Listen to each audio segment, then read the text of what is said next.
Hello. Welcome, everyone. Welcome to this episode of LunchBytes with Tig and myself, Annika. We're so excited to have you here. Just a quick reminder of today's episode. We want everyone to be mindful of our code of conduct, and that means be aware of others, be friendly and patient, be welcoming and respectful, be open to all questions and viewpoints, be understanding of differences, and can't really read the read one. Be kind and considerate to others. Just a reminder again, this show is available with live captions on Learn TV and YouTube. And we are your hosts for today's episode. My name's Annika. I am a technical specialist at Microsoft. I'm technically your first point of contact with customers regarding all things digital and app innovation, which includes cloud native, low code, no code, and much other things like DevOps as well. I'm going to hand it off to Tig. Thanks, Annika. Hi, everyone. I'm Tig Brennan. I'm one of the cloud solution architects at Microsoft UK, working in the same sorts of areas as Annika, actually, so that digital and app innovation area. My passions sort of lie more on the integration side of things as well, so touching on things like logic apps, API management, and that kind of area, especially like functions as well. I find all of those sort of things really interesting. And we've also usually got Steph with us each week, but Steph's in the background this week, working the magic for us. So we've got her there today, but she'll be on camera in a couple of weeks' time. And before we start, we're going to start off with what is LunchBytes. This is a show that airs every 2 weeks. We're joined by technical experts from across the UK to answer top questions about Azure. And if you'd like to have any topics talked about in the next few episodes, please email us. And handing off to Tig. Thanks, Annika. So in the past, we've kind of run the format of we'll touch on the developer news radar initially, but what we want to do now is we want to dive straight into the content. So this week's session, and John, I'm just bringing you up on camera now, is all about cloud native load testing. So John, do you mind giving yourself a little intro about yourself, please? Yes, hi everybody. I'm John Metzger. I'm a cloud solution architect at Microsoft. I'm in the same broad team as Tig, which is the digital and app innovation team in the customer success unit. And I've been doing software development and architecture for too long to remember, but I've been in Microsoft 4.5 years or so. Brilliant. Thanks, John. So I'm really looking forward to the session. Everyone who's watching live as well, you have the opportunity to comment, and we will get to your questions at the end. We'll raise them. So please do put in your comments into the live chat. And if you're watching this on demand as well, please do leave your comments there so we can get back to you afterwards as well. So without further ado, John, I'm going to hand over to you, please. Take us away. Thank you. Okay, so what we're going to have is going to have a few slides, and then we'll get mainly into demos, because demos are quite a lot more interesting than slides, but we'll have a few. So why cloud native load testing? What's the need? So it's really difficult unless you do load testing to understand how an application is actually going to perform under load.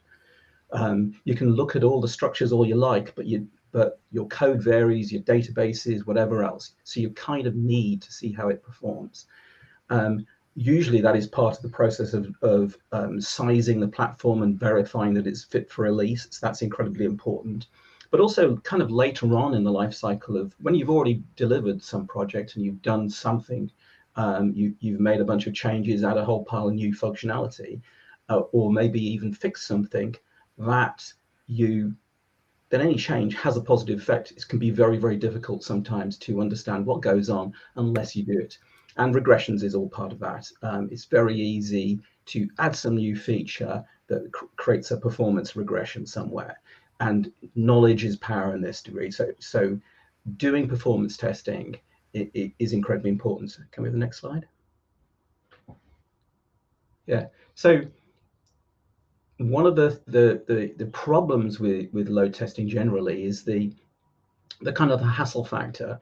So you can't really do load testing from your desktop in any effective way.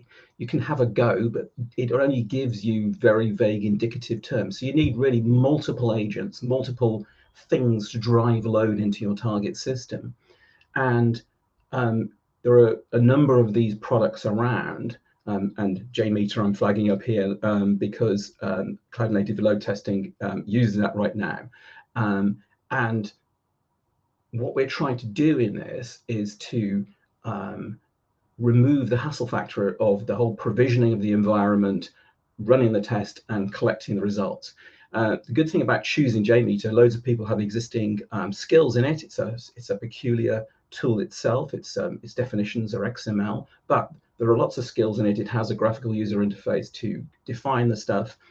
And so ideally what you want is to be reusing an existing tool, but to create a fully managed environment. So all of the stuff about bringing up the agents, the virtual machines that are driving the load are kind of not your problem anymore. You kind of want to have an ideal, a fully managed solution, and not one where you're having to manage the infrastructure yourself, or have it parked there, costing money whilst you're not using it. So we need a fully managed tool. So next slide, please.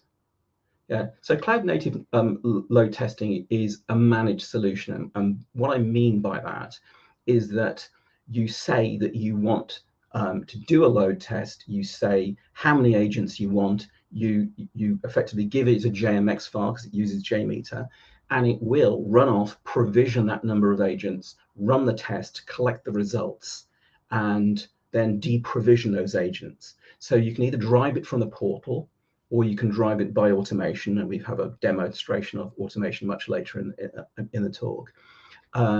It does all the stuff on building dashboards. And the other kind of really interesting thing that it does that is awkward if you're rolling your own is it pulls metrics from your system under test, your target system, so that you can kind of line the two up and see sort of cause and effect. And that's really useful in diagnosing performance issues with your system. So next slide, please. So this is our last slide. This is a sort of picture of what cloud native load testing is, and that's the left-hand side blue box. So effectively, it is using some automation or the portal to drive in currently a JMeter script to a series of test engines, and you define how many you need and where they live, into whatever your target system is, and that's what's on the right-hand side. And that's kind of what a lot of load testing things already do. But the additional bit that I think is really powerful is that it will use Azure Monitor to pull in the metrics, if these are Azure hosted services, of course, pull in the metrics from those services, and then produce a dashboard that combines both the metrics from the load test as well as from the system under test. And yeah, so that's the shape of it. Let's just get on to the demo, which is probably the most interesting part. So Tony, please. Yep. It's up now, John. Yeah, so what we're doing here is we're in the Azure portal, and like anything else, you can search for a service. I've looked for Azure load testing. I happen to have a couple parked here, but when you create one, if you create one from scratch, like anything else, you need to choose a resource group, but all you need is the name and the location. The location is important because you kind of want to drive your tests in a similar location to where your system under test is. So in general, all you really have to think about is naming it and where it lives. We've got one here already, so we're going to carry on with that. I'm not going to create one. And so there's a little portal experience here, not very complex. It shows you a few things about it, and you can see which tests you've run under this engine. And I've got one here called LunchBytes, strangely enough. And it kind of just allows you to collect the stuff. And that's the important part as well. All your results are collected in a list so that you can see previous ones. So this is like a previous run that I cancelled, which is why it's saying cancelling at the top. So what we're going to do is we're going to do a quick test first. So there's a quick test button, and this is literally the fastest way that you can do a test. This bypasses the whole JMX thing if you don't even understand that. You put a URL of your target system in, how many agents, how long you want it to run for, and it will go off and provision, run, and test. So I believe I've got a target system's URL I'm going to borrow from somewhere. Where have I got that? Yeah, I should be pasting a URL in here. So in this section here is the target. Yes, I'm putting the target URL in now. I think that, and this is the system under test we'll be showing you later, and that's the name of just a web app that is a target system. You can have a public-facing website here. It doesn't really matter. You kind of don't want to be load testing things that you don't have the permission to load test those. But fundamentally, it is literally pushing a series of requests at a public-facing endpoint. So straight away, as soon as the test's running, you start getting metrics from the load testing engine itself about number of requests per second, errors. Good to see we're not seeing any errors. A lot of these metrics get built up dynamically. The screen refreshes, and they're great for a sort of an indicative view of what's going on. But I tend to want to wait for the whole test to complete, because that way you've got the full picture. So it tries to help you by giving you results and refreshing for a while, to effectively stop you getting a little bit bored when the test's running. And John, you can control the length of time for this, for the quick tests, right? So you configure that at the start, right? Absolutely, that was one of the parameters, the length of time. For the simple load test, for the JMX ones, which we'll show in a minute, it's part of the feature of the load test profile type thing in the JMX. Yeah. Oh, you can see this is now completed, and you've seen done. So effectively, behind the scenes, it's provision the environment, run the tests, and deprovision it.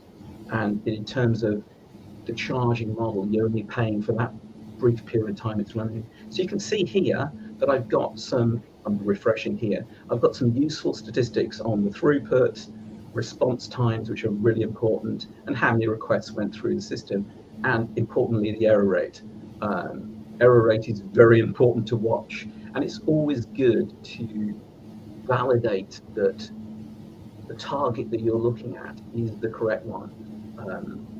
I've had some fun in the past with load testing where we've actually poked it at the wrong target, and you wonder why your metrics aren't kind of being collected correctly. So that was the fast load test. What we're going to do now is we've got in our documentation a tutorial, and this uses a real web app as a system under test. And this web app it's got a GitHub repo. Here we are, and it's just a sample app that is your app service, a web app with a Cosmos DB at the back end. It could have been SQL. It's really interesting to see. It's interesting to see the differences between SQL and Cosmos. This one just happens to be Cosmos. Somebody's asking a question on the chat. My services are private. How does it work for that? If your services are behind an Azure VNet, there is a feature that is in the system that will eventually get into production that allows you to reach into VNets. So we're quickly looking here at the JMX file, and the JMX file, if you saw in GitHub, was XML. It's really hard to read and edit. You'd normally have the fat client, the Java JMeter application, but there is a front end here that gives you this nice graphical view of your JMX file. And this is the one that we're using for these tests we're about to do. So this shows you that effectively the kind of the browning bits, they are each of the requests, and they're in a kind of a ramp up loop. So there's 3 requests. I think there's 2 gets and a post.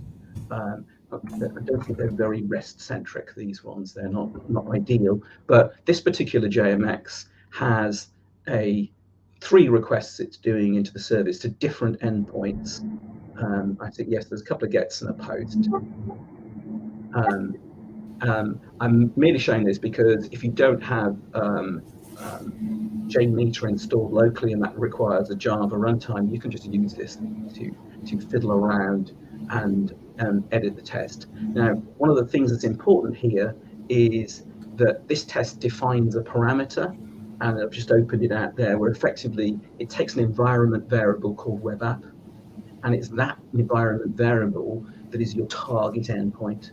And it's a peculiarity of JMX files that it wants the endpoint without the HTTP or HTTPS bit.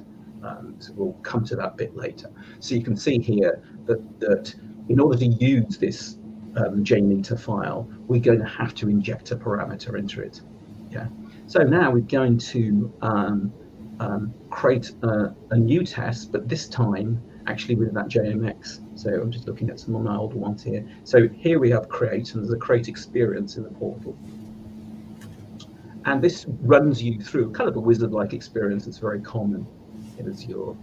And it allows you to name the test. And I suggest naming is really quite important, and I probably don't put any description. Naming is incredibly important because you often forget why you're running a particular test. So the more context you can put in the name and the description, the better. I've many times in the past, I've looked at one I've done historically and thinking it would have been great if I'd have labeled that a bit better. And you can also label test runs within a test, and that will show that later. So we're now going to upload the JMX file. I happen to have that whole repo sort of cloned locally, but effectively this is the JMX file, the XML. So you can see that there in the repo, but I've got a local copy, so I'm uploading it from there. And it does some basic validation of the JMX just to make sure it really is JMX when you upload it. And you can see, yes, it's happy with it. So that's uploaded the JMX into the engine, and the rest of it is about configuration, because the JMX defines what the test is. So if you recall, we had a parameter called web app, and so we need to make this test do something real, define that parameter, and then give it a value. As you can see, it's web app, just to make sure I correct it. And this is another source of problems, misspelling these things. So this is web app, and we're going to put the target system under test, which is our web app that we used that GitHub repo to deploy. There's a deployment script, but you'd point it at your normal target. And I think this is where we strip off the HTTPS bit in the front. I think so. Yeah. Yeah. Yeah, that's I think a bit of a JMX thing. It likes to add the protocol on afterwards. So as you can see here, there's a number of instances, and I whipped through that quickly. We're only doing one instance of the agent first, so that's the effectively one load of that JMX. You can also set a whole pile of test criteria for success or failure of the test. These become much less important when you're doing stuff interactively, but really quite useful if you're doing automation, which we'll cover later.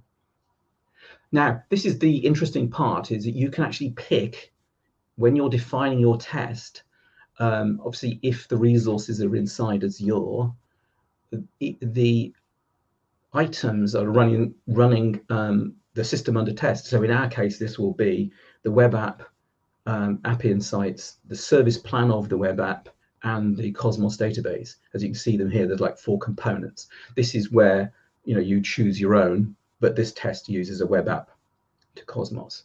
So we'll select all of those 4. And so what this is doing is it's telling load testing, when you're running the test, when you get metrics from these 4 items, pull them in. So that's it. We've just said we want one of those, and we're going to run it. And yes, create. And it may in certain cases auto run.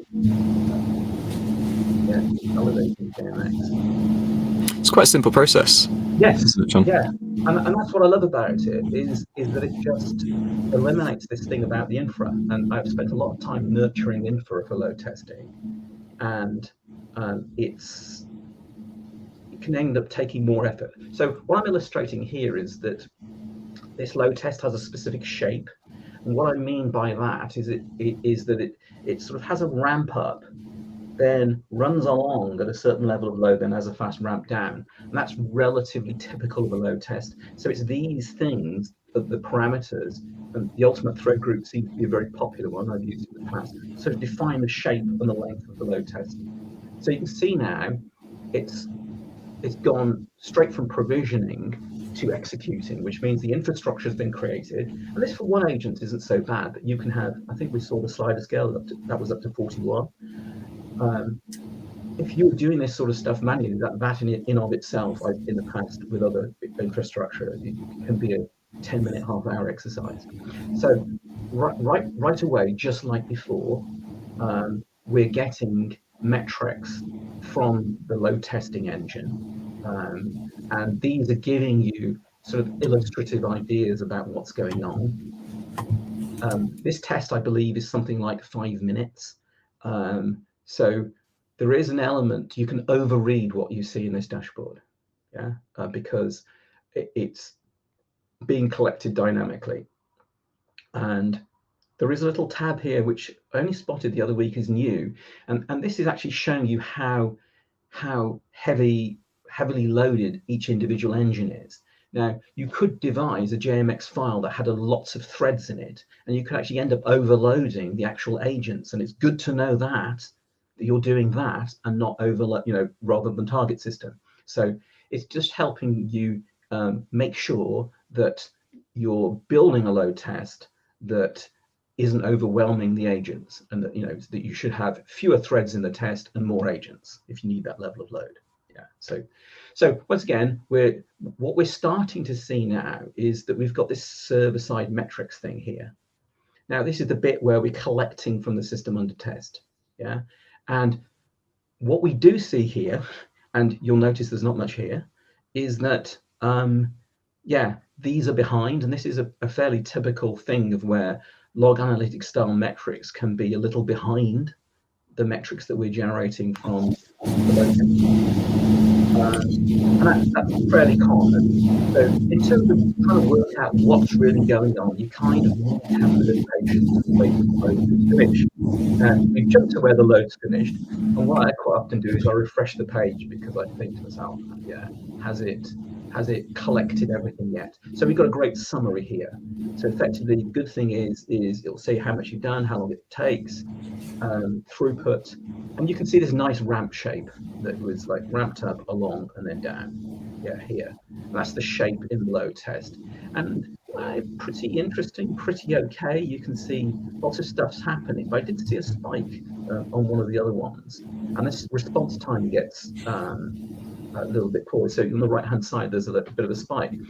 So what we're seeing here is that, yeah, I'm highlighting with my mouse here the normalized RU consumption. That's the horribly nerdy way of saying how busy is the Cosmos database. And you can see it's fairly busy. It's getting quite busy, but not quite so busy that things are starting to fail. But what we can see is we're seeing a spike in response times and a few errors, even though it said 0% errors,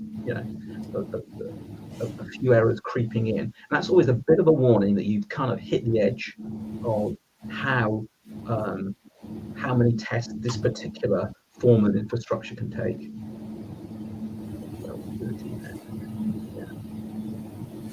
But we've got about 62 requests per second from this. So I think I'm just waiting to see where we are. As you can tell, we've recorded the demo. So yeah, so here we're just making note that we're using a single agent. Yeah. So if we're so close to the edge, let's make it worse and double the number of agents. So what we can do is give this a nice comment anyway, so that just so we know what the first run actually is. And this is where I'm saying that you've got a name for the test, and then you can then give a description for each of the runs. Now I find this invaluable because it will explain to you, help you remember what you played back for when you look again, what each of the stages is and why. So what we're doing here is we're editing the test, but all we're going to do, same test, same parameters, is we're just going to alter this thing to 2 instances. So you can see we can have loads more than that. We won't do that. We'll just do 2 because it will make it completely collapse. Make it 2, and I think I've actually now got to press run anyway. Yeah, so I think I refresh back to there. So if we run now, we could choose to put a description in here, which is also handy. So what we've done is doubled the number of agents from 1 to 2, but the system of the test is absolutely identical. Yeah, and we did notice before that the load was getting pretty busy.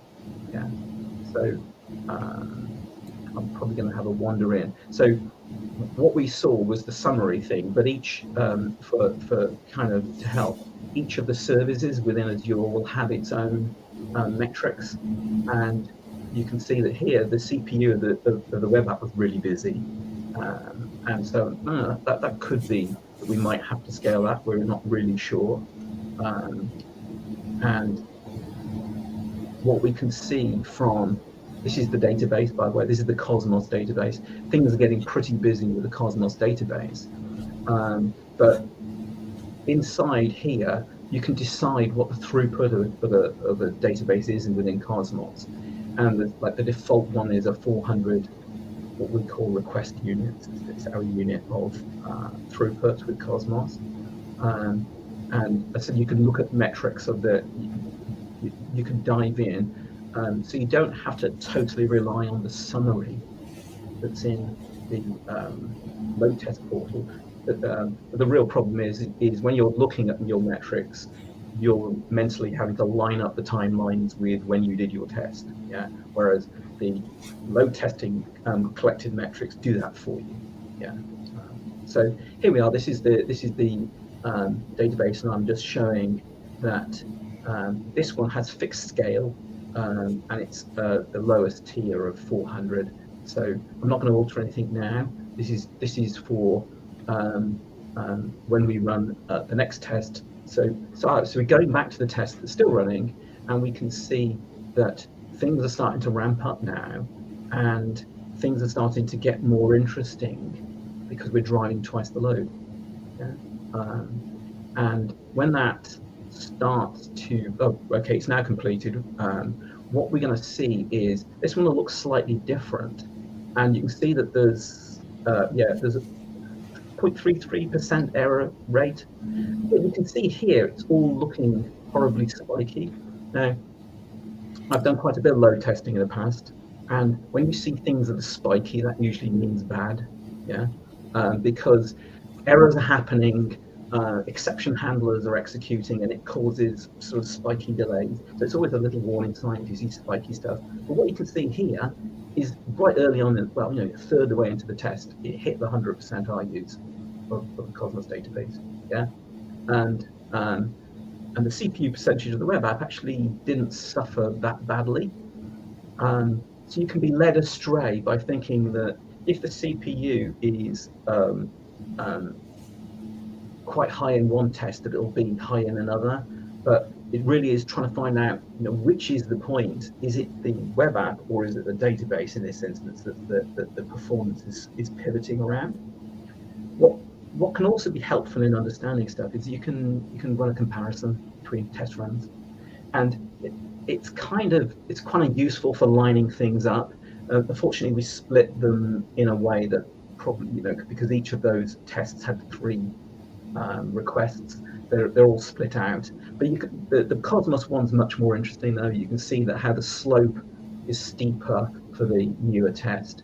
So all of these things are really good tools in getting to understand which bits of the system the performance is pivoting around. Yeah, and by experience, you do tend to find that when you first start, if it's a classic web front end to some database, it'll be one or the other that'll pivot around, generally speaking, the database, because that's usually a central point of load.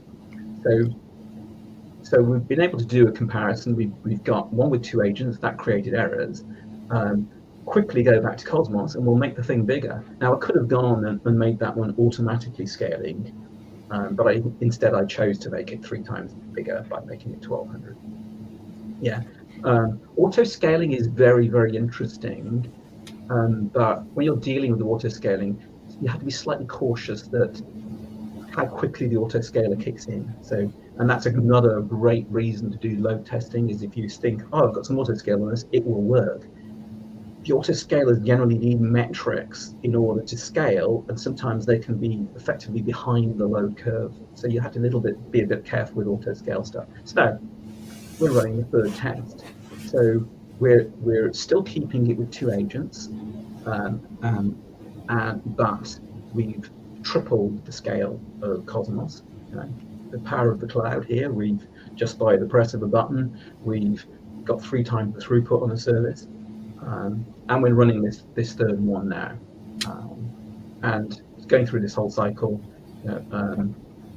Yeah, and by the power of editing, it's now gone to done. Yes, this would be provisioning, executing, done, and refresh it. And so what we can see here is that originally we had 76 requests per second and a 0.33% error rate. If we go back to the third run, we hopefully should have a better throughput and a lower error rate. Yes, so we've got 118 requests per second and 0 error rate. And the whole thing looks tidier, yeah? It's not spiky in the same way, and you can see everything's a bit more so gradual. And yeah, things start to get slightly slower near the end, but it feels kind of a cleaner test. So this is the whole loop of the iteration that you tend to do with load testing. It's never a one-hit wonder getting stuff. You'll go through cycles of this, and I can compare the previous 2 tests as well. You go through cycles of this, hopefully changing one variable at a time to try and work out what your sort of unit of scale is and which things you can, which levers you can pull to make the thing scale better. Obviously, this is like a 2-service application, a web app and a database. But fundamentally, lots of applications are like that. It's of course important when you're designing your JMX to make sure that you hit the right endpoints. So an understanding of the user flows through the system will allow you to write the JMX. This doesn't do this for you. This is the point of cloud native load testing is to remove the infrastructural difficulties. Yeah, I think you still have to understand which endpoints on your service, your web app, are the ones that are going to get hit the most by customers, users, and which ones are the ones that contribute most to the overall performance of the system. So you kind of always have to do that work, but this gives you, a means of testing it rapidly and quickly. So I think we're almost at the end of this this section now. And the great thing is that we've got all the descriptions, we've got them stored away. We can go back to that later, and it's all kind of there in one place. You're not having to go and collect stuff in a number of different places. So the next demo is what we find with customers is that doing interactive stuff's great, but wouldn't it be really good if in a complete automated deployment way you can sort of test your system after you've done a commit into your repo? Yeah, because you definitely don't want to do this to production. But some people have structures where they, for example, might have a branch where they're and some configuration where they have a test environment, and you commit the code, it automatically builds the new form of the application, deploys it to the test environment, and then you can then do a load test automatically. And yes, so if you want to push forward, Kai. Yeah, and just before we jump into that demo, John, actually, I wanted to raise just a couple of questions that have come through from the chat. Yeah. So one in particular from Lagbeast. So it said it's great that you can see error rates, but can you drill into where the errors is taking place to help identify exactly where in the application the bottleneck is or where it's falling over? Yeah, so that's not part of the load testing tool. But if you notice that with a particular application we got application insights there. So what I would do is I would look at exactly on the timeline where an error spike was, and then go into application insights, and then go that exact point and start using its tooling to see kind of the failures. And if you obviously that's only if you're using application insights and you've got it switched on. But that would be my first port of call, would be to look at the failures in app insights for a web app on Azure. Yeah, or if you've got another sync for your log data, use the timestamp of where you see stuff in failing in the load test to go to the system under test logs and search within, you know, plus or minus a few seconds, and then I think you'll be able to tune into it relatively quickly if you're logging the stuff, of course. Yeah, brilliant. And we'll get to the remainder of the questions that I see in the chat as well after the next section as well. Yeah. So John, I've just brought up the next video for the GitHub side of things. Yeah. So kind of like the last one here, I'm using stuff that's documented in our public documentation, and we've got some stuff for Azure DevOps pipelines, and we've got it for GitHub Actions. And what I'm going to do is do it in GitHub Actions because I forked the repo of that application in my own GitHub repo, and within that, because I've got all the moving parts I need. If we kind of look in the repo, it's not only got the app code, it's got the JMX file that we ran the tests interactively with.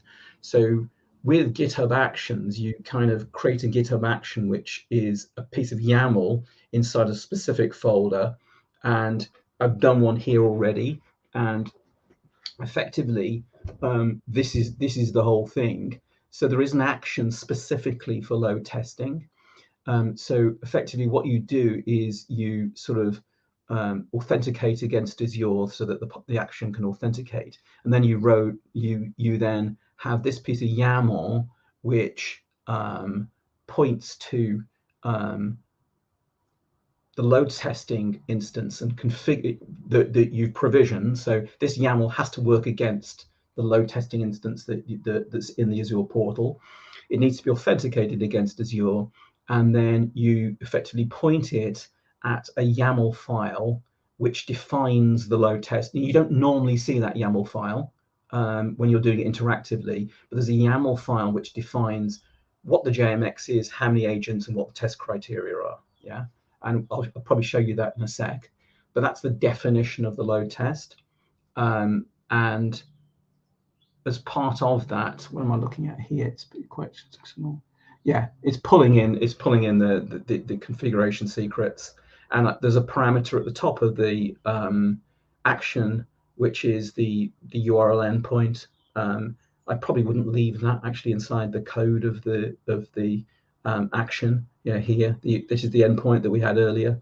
I'd probably put that as a variable or a secret. It's not really a secret, but there isn't really a distinguishing with GitHub Actions between actual secrets and variables, I don't think. But anyway, that's the GitHub action. It's really quite compact and simple once you understand how GitHub Actions work. And we'll jump in a second. Yeah, and it publishes the results. So like anything else, you kind of got to get hold of the results. So we'll go to a run of that pipeline. This one happens to be whenever I commit into the repo. I'm sure a real action would have a more interesting trigger than this particular one. So here are some runs I've done with it. And kind of if we open it up, we can actually see each of the stages in this particular action. And the load testing one is the interesting one, and it will show you, you know, what your criteria are and the metrics that it pulled in to evaluate those criteria. And it's only green in the portal if those criteria are successful or the failure conditions aren't successful. Yeah. So and we've done something simple like error rate and request rate or something like that, or latency. They're usually important ones, the latency and the error rate. So really, it's very simple. So what I'm going to show here is probably the YAML that was referenced inside the, and then zooming a bit, inside the actual action. And this is the underlying definition of the load, YAML definition of the load test. So it points to the JMX file, which is the actual definition of the JMX, the JMeter definition, but it basically says, gives it a description, how many instances, and these failure criteria. So this is the thing that actually defines the load test, that effectively, if you were using some automation, you give to the load test engine, but gets created behind the scenes when you're using it interactively. Yeah, so it's actually really quite simple. The main thing is that you're using the action at the right time and you're pointing it at the right endpoint. So I absolutely would say again, I would not do this sort of thing automatically to a production endpoint for fear of DOSing your production endpoint at the wrong time. You definitely should reserve this for test and UAT and other sort of integration testing environments. But it's very powerful and it gives you the stats, gives you a pass or fail, and it's pretty easy to get going, and it really is just a headless version of what goes on in the portal. I think I've probably I think it's probably pretty much the end of that demo. Brilliant. So I did see another question. Yes, and we're in Q&A time.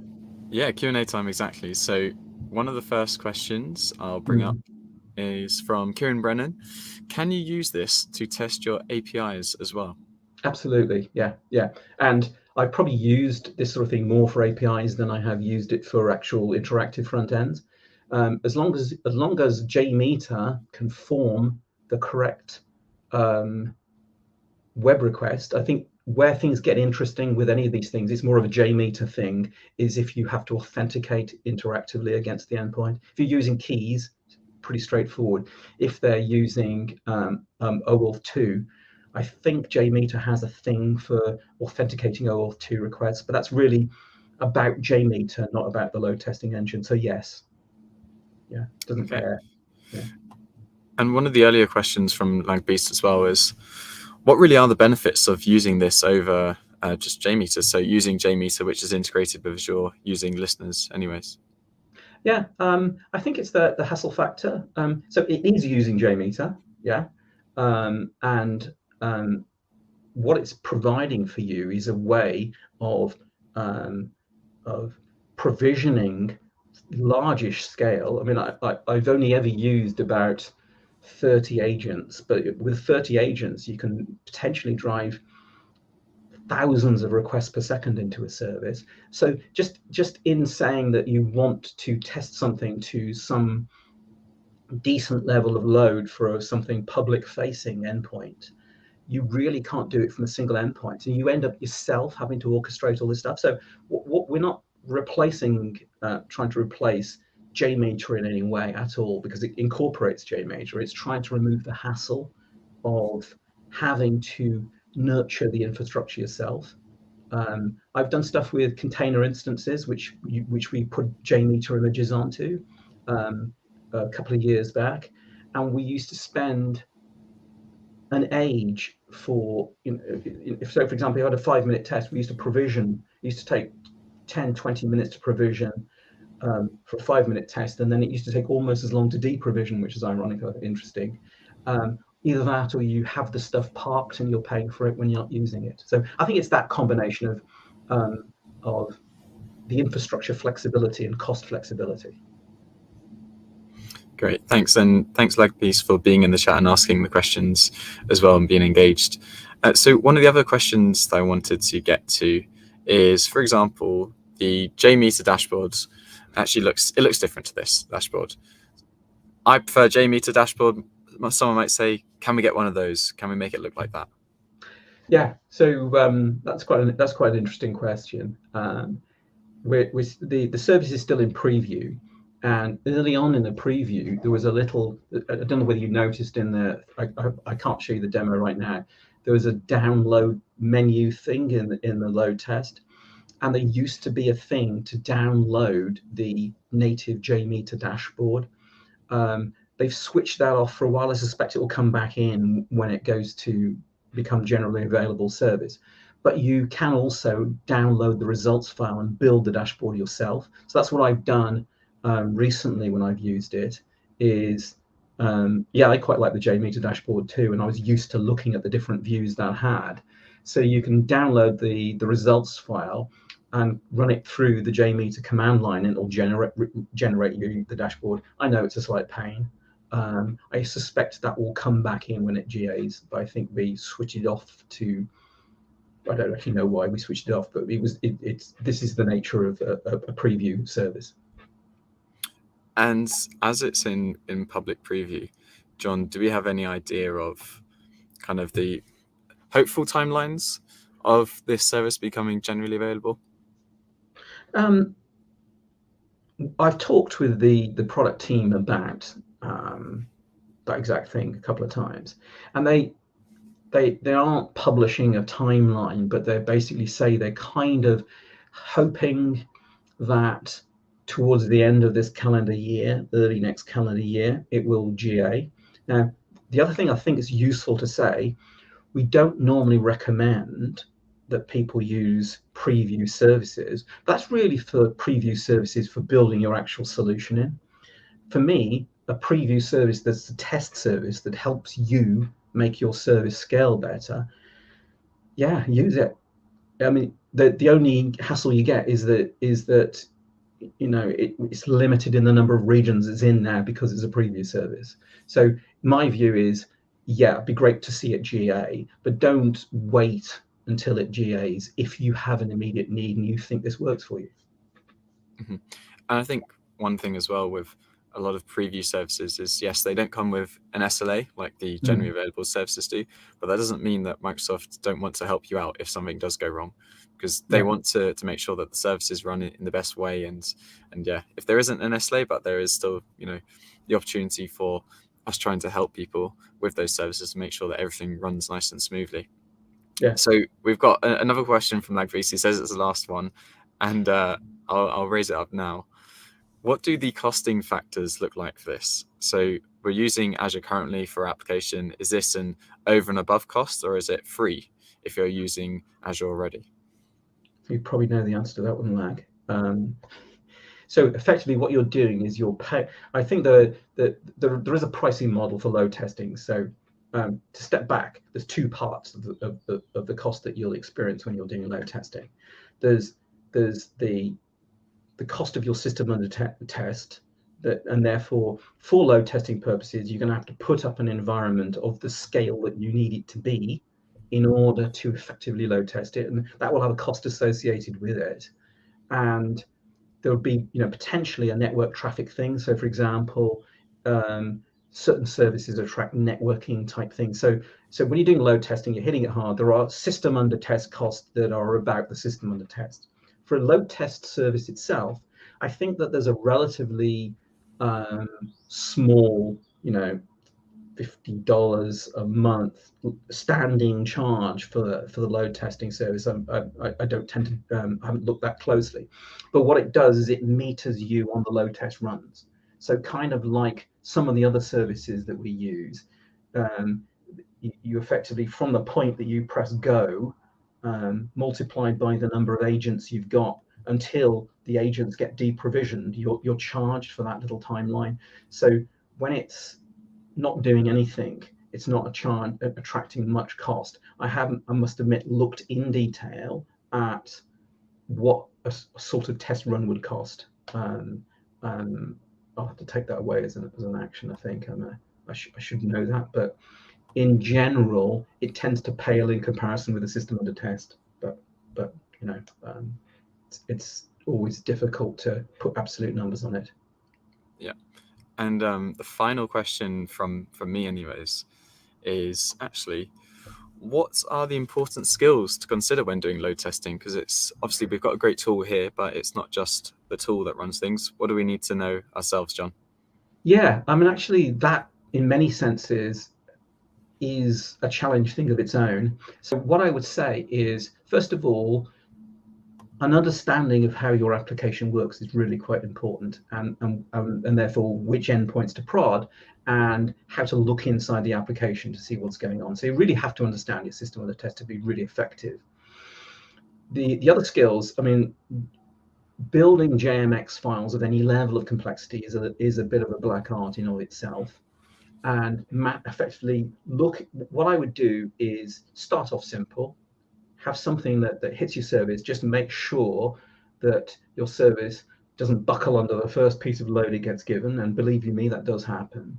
But if you want to be really good at it, you really have to work with your product owner types or people, if you're migrating a system, understand the usage pattern of that system prior to migration, and use that to inform the blend of tests that you actually run in the load test that are illustrative of real life use, if you really want to get to that degree. So, and then the usual thing is kind of general debugging skills, because you can lead yourself into little corners if you change two things at once. It's like it's thinking, oh, this thing takes 10 minutes. I'll just change these two because I'm sure the other one won't influence it much. So just general tidiness and skills and making sure that you have a path to get from where you start to where you want to get to. So it is a little bit of a black art. This is about removing the infrastructural hassles which stop people doing stuff, but I still think you need to know what kind of load testing is and what it can show and what it can't. Yeah, so it certainly helps, but it doesn't do everything for you. But basically, like anything else, is practice. I'm not a load testing person. I just happen to have been on a number of projects where nobody else was either, and I ended up being volunteered for it. So yeah. Great, thank you so much, John. That's all the questions from us. If there's any more questions from people in the audience, then please feel free to send your questions through to lunchbytes@microsoft.com. And yeah, that was a fantastic session, John. Thank you so much. Pleasure. And I'll move you down to the background. Everybody. Thanks, John. Okay, so we're going to round off today's session with the developer news radar. So the first things that I wanted to bring were some AKS updates. So we've initially got the general availability of Kubernetes 1.24 support coming to AKS, which is brilliant, staying up to date with all things Kubernetes. And we're also announcing the general availability of key management system integration with AKS. So it now supports KMS plugin integration. So this capability enables encryption at rest of your Kubernetes data in etcd using Azure Key Vault. So this means you can now store secrets and bring your own key encrypted etcd using KMS. So it's the recommended choice for using a third-party tool for key management, and KMS plugin simplifies key rotation with a new data encryption key generated for each encryption. And key encryption, key rotation is controlled by the user as well. So some of the features include using a key in Key Vault for etcd encryption, bringing your own keys, and providing encryption at rest for secrets stored in etcd. So that's great. And one of the other updates, and this is coming to public preview, is the automated deployments in AKS. So this is where you can configure your AKS cluster to use your GitHub for deployment, so that whenever you make a change in GitHub, it can be reflected in your AKS cluster automatically. So we saw a similar use of this with John when he did that second demo of when he's got a change in his GitHub, like when he does on commit, then it triggers the deployment. You can do the same sort of thing now with AKS. So in app service, I believe it is, you can actually just go to the automated deployment tab within your Azure portal, and you can add your GitHub repository there. And you can choose the repository where you'd like to deploy from, on what changes, and then that's reflected in the portal. And so automated deployments essentially simplify the process of setting up that GitHub action and creating the workflow for your code releases to your AKS cluster. So once connected, every new commit will kick off the workflow. So it results in your application being updated. So this is a really good update to see coming to AKS, and now it's coming up to speed really with kind of those similar sort of features that we had in app service, and just that developer velocity hopefully be really increased and make things a lot easier for developers out there working with AKS. Okay, so I'm going to jump on to the next slide. And here we want to talk about API management. So the first thing is on API management is expanded support for Azure policy definitions. So what I mean by this is new policy definitions are used to enforce configuration or monitor compliance across all of your API management services. And it covers areas such as upstream and downstream API traffic security, management plane security, private networking, and more. So with Azure Policy, it's a way for you to implement controls over your services. So an example might be if you're deploying a virtual machine and you've got a naming configuration that you want to stick to within your organization, then you can implement that in Azure Policy. And now what's been brought to API management is 11 built-in policies that you can use to affect your API management instance. So this is brilliant for administrators. So some of the API policies that you could start using now would be APIs should use encrypted protocols only. You could also do something like API management direct endpoint should not be enabled. And another one would be API management service should use a SKU that supports virtual networks. So all things that would actually be really important to set up in advance of when you're doing deployment so that your production is more secure. Now, the other update with API management is the support for MSAL in the developer portal. So this is a way that you can provide a more secure OAuth 2.0 authentication code flow using PKCE when implementing user sign-in and sign-up actions in the developer portal through Active Directory and Active Directory B2C. So it's a great update there going to the portal. Now, the other thing I wanted to touch on is Microsoft DevBox. And this is a public preview, so it's pretty much just been announced. And what this does is it provides a self-service access for developers to high-performance cloud-based workstations, which have been pre-configured and ready to code for specific projects, all while maintaining security and corporate governance. So with DevBox, what you can do is essentially maximize your developer productivity. You can centralize the governance of workstations, and you can customize the dev boxes themselves, so you can put on whatever you need as a developer. So essentially, it's a new service built on top of Windows 365 and Azure Virtual Desktop. And so I'm going to say the first thing with it is organizations, you get the first 15 hours of DevBox, the 8V CPU and 32 gig memory SKU for free. And yeah, for free every month, first 15 hours, and about 365 units of storage free as well in the month. So it's a great thing to try out. So if you've struggled in your organization with, for example, laptops not having the right things for you, then this is a good opportunity for you to I guess, make development a bit easier within the organization. Now, finally, on the GitHub side of things, GitHub Enterprise Server 3.6 is now generally available. So this has a host of improvements for developers, security and administration teams. The update makes developing secure software way easier for everyone. So it brings about 60 new features, including bringing GitHub discussions to GitHub Enterprise Server, repository cache and audit log streaming, and pull request file tree view as well. So that's a great update. And then also Git Merge 2022, the full lineup has been announced. So this is happening on the 14th and 15th of September in Chicago. So I know we've got a global audience at times, so it'd be great to see. If you want to go to this, it's full of workshops and sessions from the GitHub engineering team, then feel free to visit the Git Merge website to get your tickets there. So Annika, I'm going to hand back to you now to talk us through some of the last things. Thank you both. Thank you, Tig, and thank you, John. It was really interesting. We only have a few more minutes left, so I'm going to move on quickly. You can contact your account team if you're already working with us and learn more about Open Hacks or the Cloud Skills Challenge, or you can send us an email on lunchbytes@microsoft.com.